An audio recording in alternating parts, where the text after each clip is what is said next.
poderemos dizer diante dessas coisas? Se Deus é por nós, quem será contra nós? Uma pergunta bastante interessante. Se Deus é por nós, quem será contra nós? Deus abençoe nossos corações, a palavra lida, que podeis assentar, irmãos. Mais uma vez, vamos nos colocar diante de Deus. Senhor nosso Deus, mais uma vez, pedimos a tua bênção aqui nesta tribuna, para que a palavra saia daqui perfeita e perfeitamente, ó Deus, agradável aos teus olhos, possa também encontrar guarida nos corações ouvintes. É a oração que te fazemos, em nome de Jesus. Irmãos, prioridade das prioridades. O mundo passa por uma crise inimaginável. Todos nós podemos perceber isso. As notícias ruins sufocam as boas. E o pânico se espalha na vida de muitos.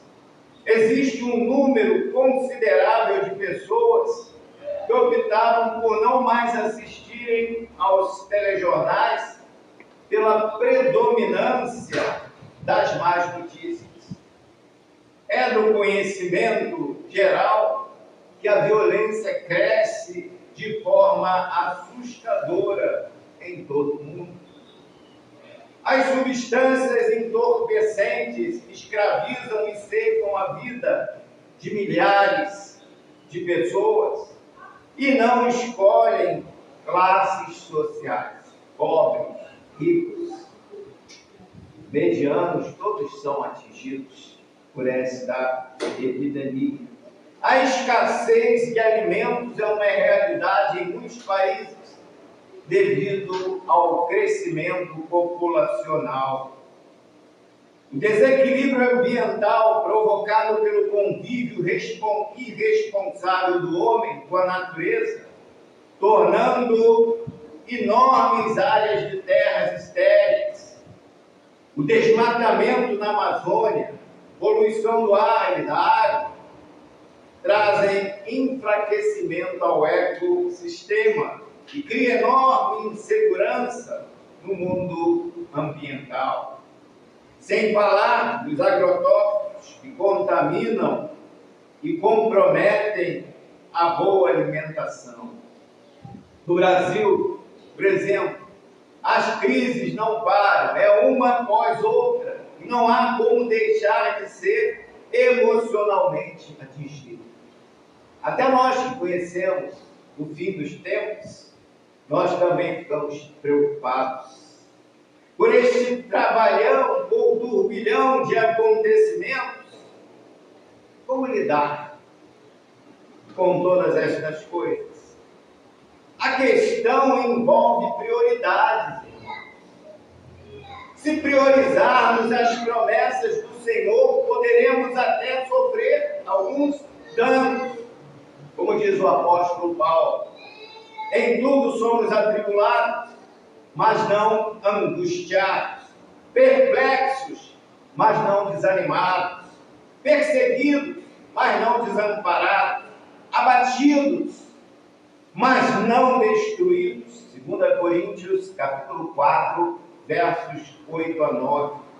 De acordo com as informações trazidas por Márcia Pinheiro, na edição de O Jornal Batista, 16/7, de 17, página 11, nos dias de hoje, um grupo terrorista denominado Estado Islâmico tem marcado as casas dos cristãos do norte do Iraque com a letra hebraica Nun, que corresponde à letra N, primeira da palavra Nazareno.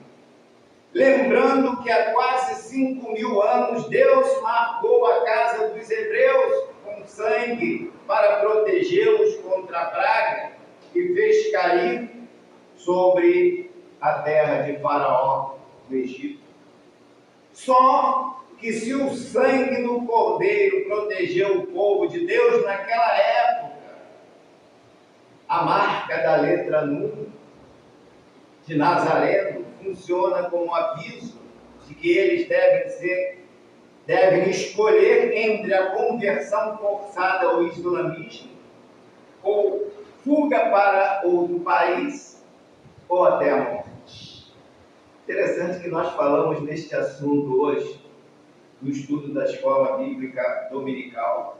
Moradores de casas marcadas com o NUM estão sujeitos à violência sexual, discriminação, roubos e outros tipos de abusos. Uma atitude semelhante à da Alemanha nazista, que marcava as casas dos judeus com a estrela de Davi.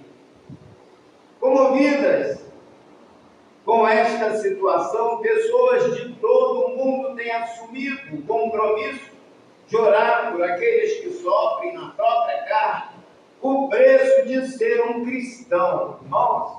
Nós estamos livres para falar de Cristo, mas em muitos lugares, como foi dito aqui, ninguém pode portar uma Bíblia. Se for visto com uma Bíblia na mão, é preso ou morto. Devemos orar por estes irmãos que estão morando nestes lugares. Elas decidiram assumir publicamente que também são NUM, são nazarenos, assim como seus irmãos da igreja sofredora. Nós temos que assumir que somos nazarenos, somos de Cristo. Diante do quadro que nos é exposto, fica a seguinte pergunta: qual seria a prioridade para estes cristãos cuja letra N marcam suas casas, ou marcaram suas casas? Qual a prioridade deles? A resposta é salvar as suas vidas. Claro, perfeitamente. Mas salvar como? Se convertendo ao islamismo? 2, fugindo para outro país? Ou enfrentando a morte?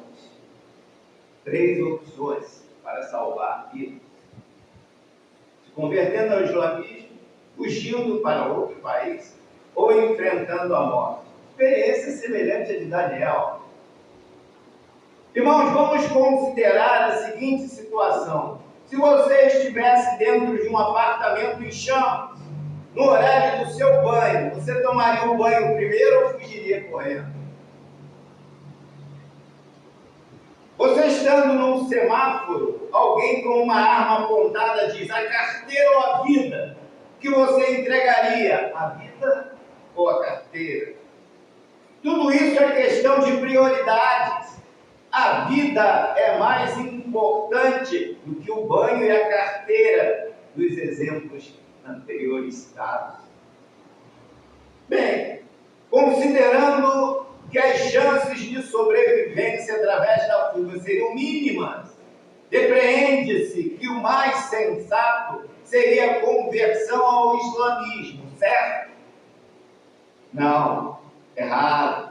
Vocês estão lembrados das palavras de Jesus que diz: porque qualquer que quiser salvar a sua vida, perdê-la-á, mas qualquer que perder a sua vida por amor de mim e do Evangelho, esse se salvará. Marcos capítulo 8, versículo 35. Paulo César Vieira dos Santos, em seu artigo do Jornal Batista, aborda essa questão ao citar as palavras do próprio Jesus, de que vale ganhar o mundo todo, perder a sua alma. Evangelho de Marcos, capítulo 8, versículo 36. Mostrando claramente que uma alma não tem preço, irmãos. Se minha alma não tem preço, como poderei vendê-la por um prato de lentilhas, por 30 moedas de prata, ou por continuar vivo neste mundo, que jaz no maligno, negando a minha fé genuína ao Mestre que deu a sua vida por mim na cruz? Jesus, no Evangelho de Mateus, capítulo 10, versículo 28, diz: não temais os que matam o corpo e não podem matar a alma. Temei antes aquele que pode fazer perecer no inferno a alma do corpo. Jesus está querendo dizer neste versículo que só Ele tem o controle total sobre o nosso corpo e a nossa alma. E o que de maior valor temos, que é a nossa alma. Não há mais valioso do que isso. O diabo, nem homem mau algum, podem tocar em nós sem a permissão de Deus, se nós priorizarmos também nossas vidas ao reino dele, ao reino de Deus. No Evangelho de Mateus, capítulo 6, verso 33, está escrito: buscai primeiro o reino de Deus e a sua justiça, e todas as demais coisas vos serão acrescentadas. Em primeiro lugar, reino de Deus.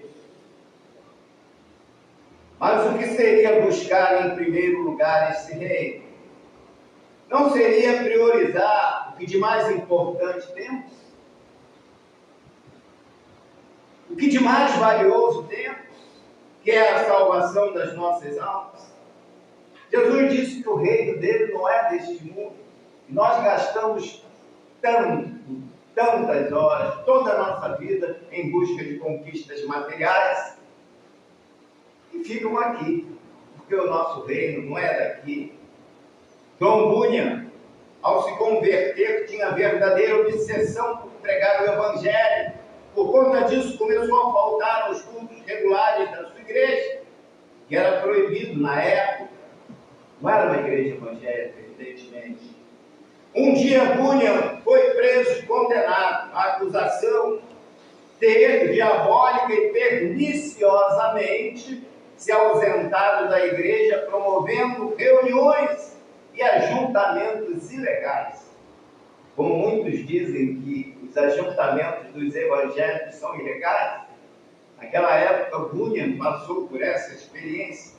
O juiz leu a sentença: tens de voltar à prisão, onde ficarás por 3 meses. Se não tornares a frequentar a tua igreja e se não desistires das tuas pregações, serás banido do reino. Para onde? Voltando sem licença do rei, serás enforcado. Vejam a ameaça ao homem de Deus. A resposta de João Bunyan não se fez esperar. Se eu saísse da prisão hoje, pregaria amanhã, com o auxílio de Deus. Os amigos, a mulher, nem os rótulos da filha de Bunyan, que era cega, comoveram as autoridades. Sua mulher era retraída, mas ousadamente participou em Londres em favor do seu marido. Só o libertariam com uma condição: era que o marido deixasse de pregar o Evangelho. Meus senhores, respondeu a mulher, conhecedora que era do temperamento do marido, da sua fé, da sua vocação, disse em tom de apelo: ele não poderá deixar de pregar enquanto tiver voz para falar. Testemunho maravilhoso. Assim, Bunyan ficou preso durante 12 anos, enquanto escrevia a joia universal que é o Peregrino. Peregrino foi considerado, não sei se atualmente, mais o segundo livro mais vendido depois da Bíblia em todo o mundo. Literalidade. A única explicação do seu êxito é que ele era um homem em constante comunhão com Deus. Apesar do seu corpo estar preso no cárcere, sua alma estava liberta. Porque foi numa cela que João Bunyan teve as visões descritas nos seus livros, visões muito mais reais do que os seus perseguidores e as paredes que o cercavam. Depois desapareceram os perseguidores e as paredes caíram em pó. Mas o que Bunyan escreveu continua a iluminar e alegrar a todas as terras e todas as gerações. Bunyan priorizou a fidelidade a Deus, estando preso sob ameaça de morte. Pedro e João passaram por experiências similares. Foram presos porque pregavam o Evangelho, proibidos pelas autoridades de falar o nome de Cristo, e disseram: julgai vós se é justo diante de Deus, ouvir-vos antes a vós do que ouvir a Deus. Porque não podemos deixar de falar do que temos visto e ouvido. É um exemplo a ser seguido pela igreja. Que ela foi posta para pregar o Evangelho, para falar do que tem visto e ouvido a respeito de Jesus. Atos capítulo 4, versos 19 a 20, faz essa narrativa sobre a igreja dos apóstolos, as primeiras igrejas surgidas na face da terra. O apóstolo Paulo foi o que mais prisões teve por pregar o Evangelho e realizar a obra de Deus.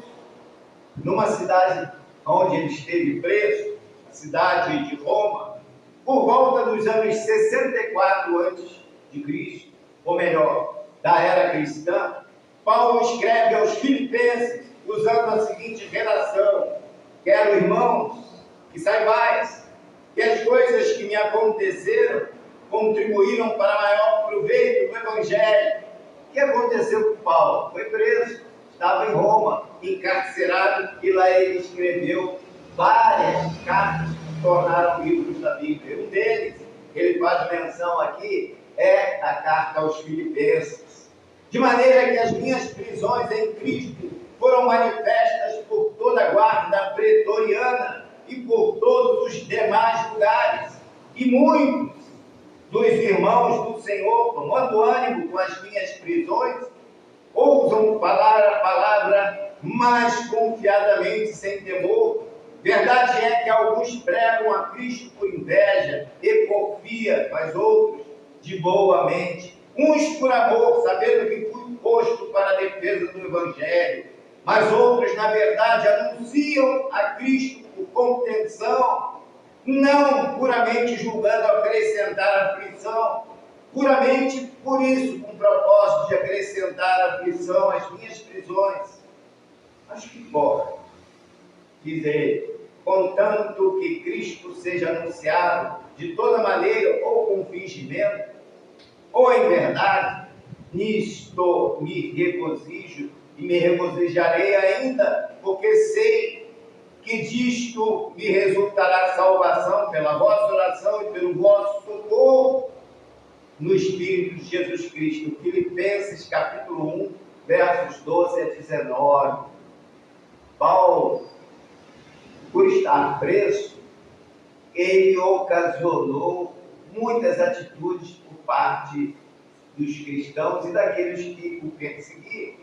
O Evangelho foi mais divulgado, foi mais falado por ocasião do seu sofrimento. João Bunyan também preferiu dar prioridade a Jesus do que a sua esposa e filha. Irmãos, um homem com uma mulher, casado, jovem, uma filha cega, ele tinha toda a chance de ser liberto se ele negasse a Jesus e viveria com a família. Mas ele priorizou a fidelidade a Jesus Cristo. Mesmo longe, 12 anos numa cadeia, sabendo que a filha cega precisava muito da sua presença.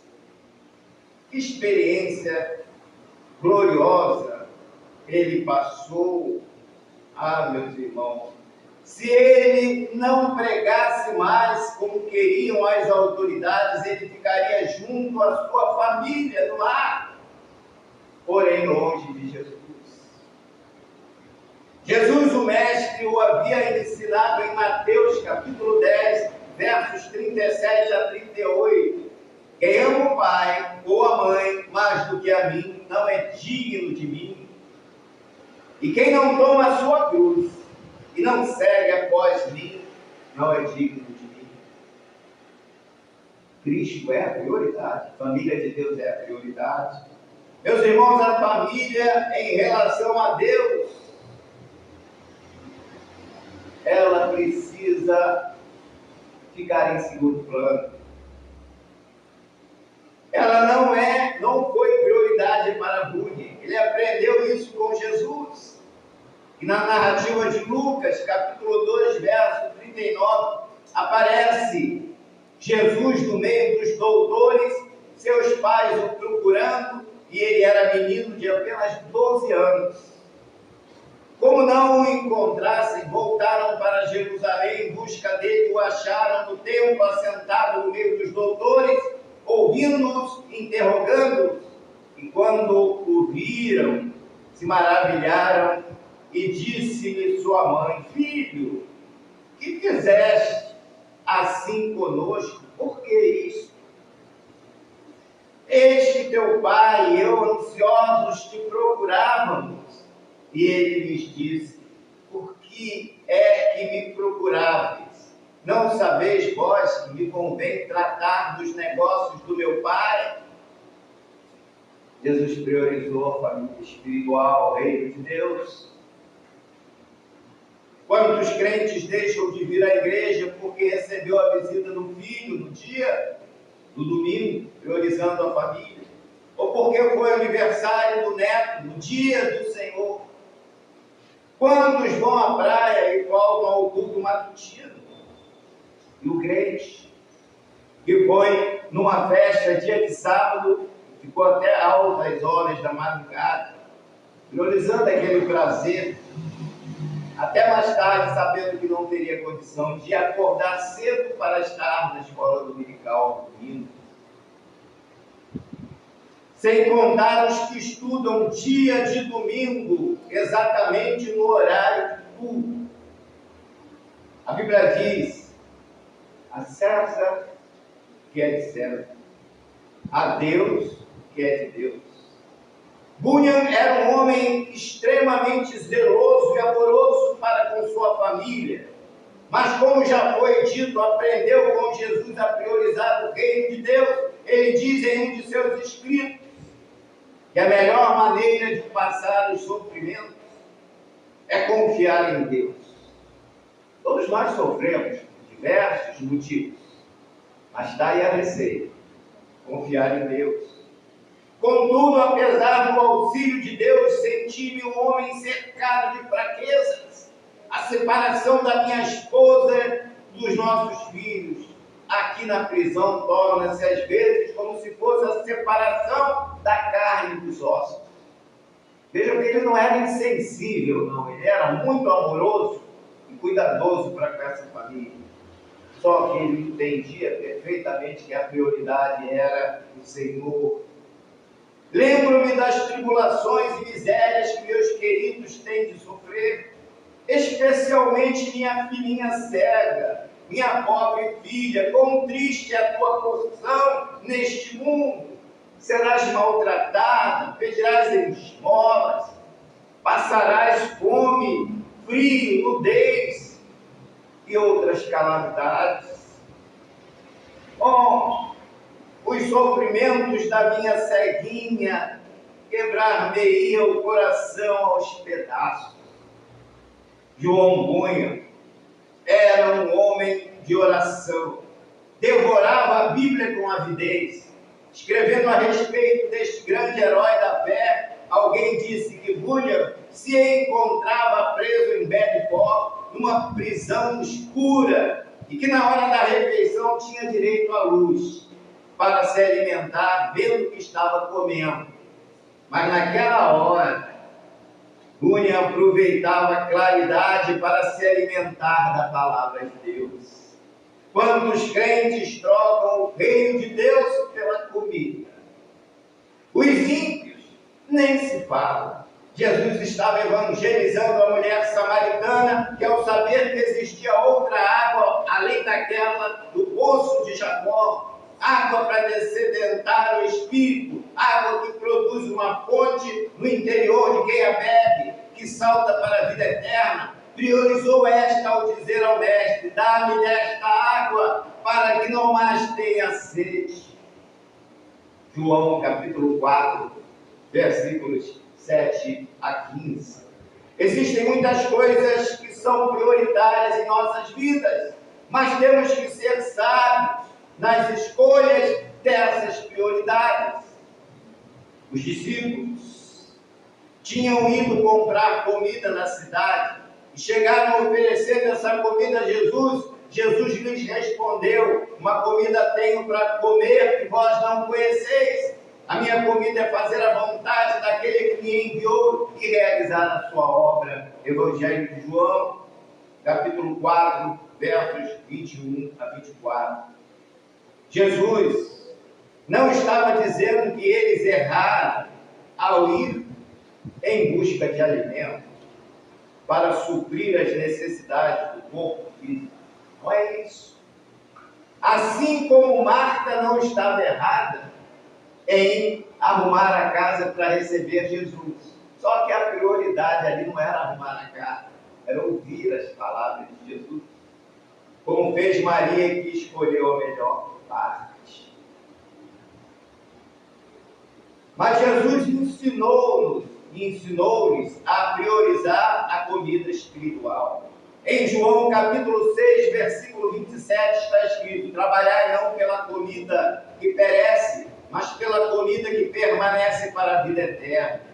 Do apóstolo Paulo, escrevendo aos Romanos, no capítulo 14, versículo 17, assim se expressa: porque o reino de Deus não é comida nem bebida, mas justiça e paz e alegria no Espírito Santo. Mas voltando à história de Júnior, ele aprendeu com Jesus e Paulo a priorizar o alimento espiritual. Por isso é que ele escolheu ler a Bíblia na hora da refeição física.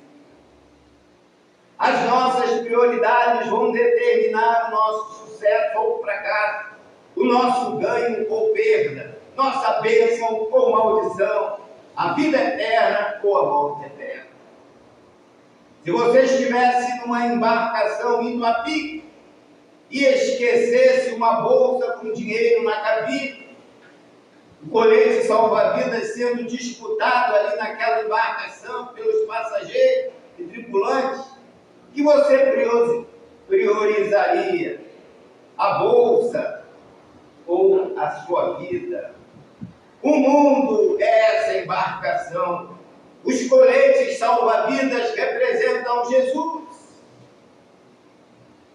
As hostilidades, as perseguições, sofrimentos, as ameaças, as ações do nosso adversário, o diabo, tudo isso nos pressiona a fazermos escolhas erradas, errando assim as nossas prioridades.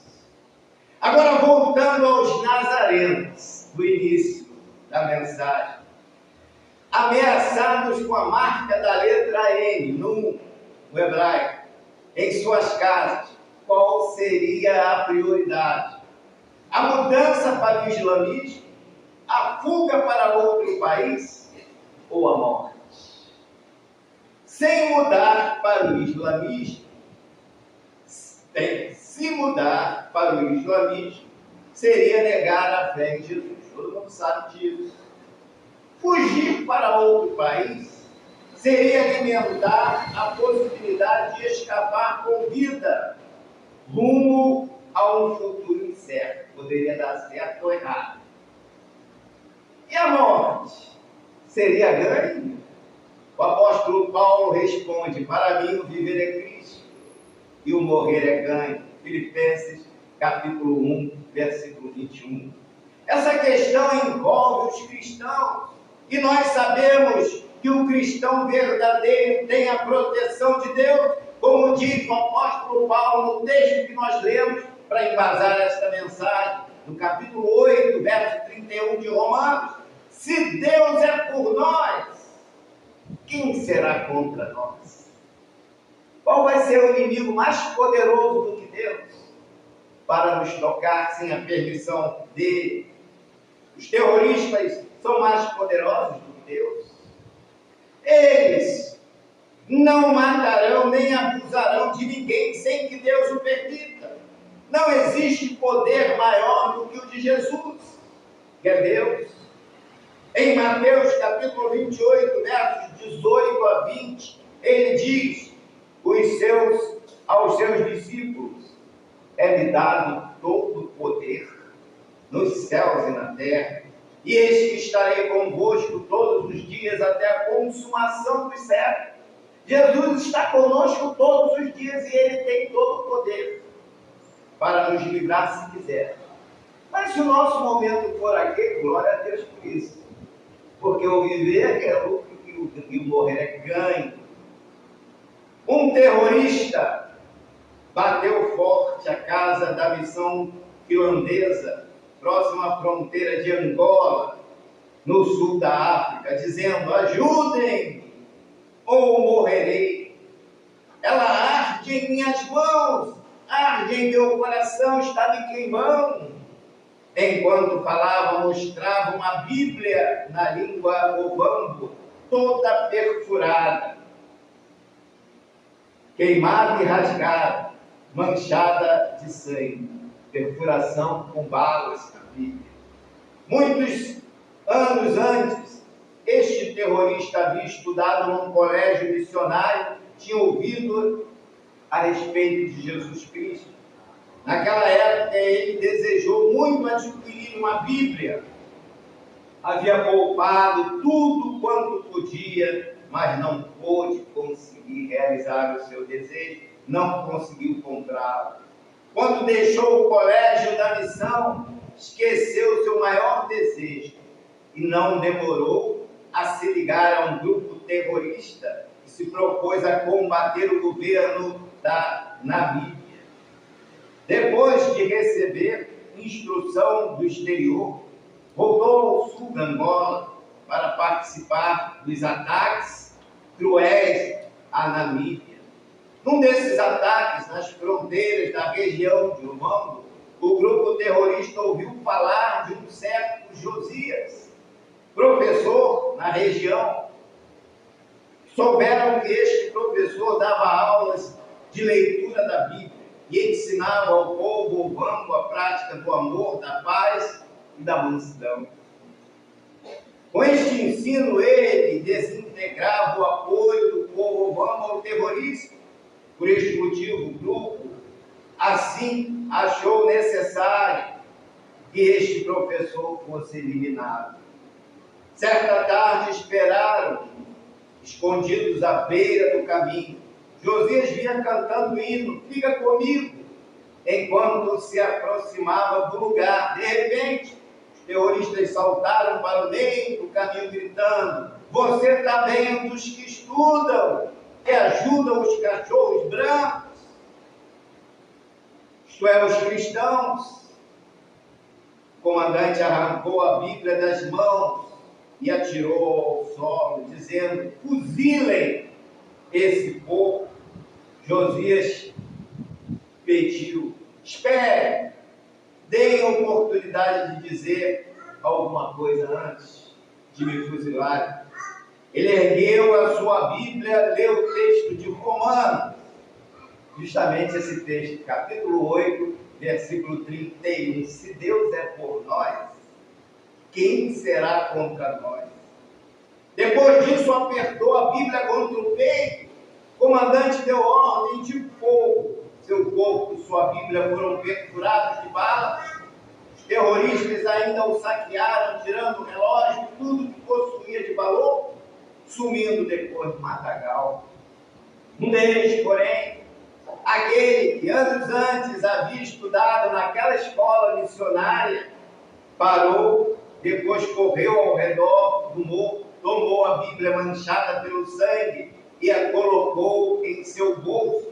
Logo depois fugiu com os companheiros, cruzando a fronteira para chegar à base da guerrilha. Em segredo, ele folheou a Bíblia toda rasgada e encontrou novamente as palavras em Romanos capítulo 8, verso 31. Se Deus é por nós, quem será contra nós? Josias leu este texto nos momentos finais da sua vida, na hora da sua morte. Essas palavras atormentaram o espírito do terrorista e o fizeram reconhecer seu estado pecaminoso e a sua conduta de vida terrível.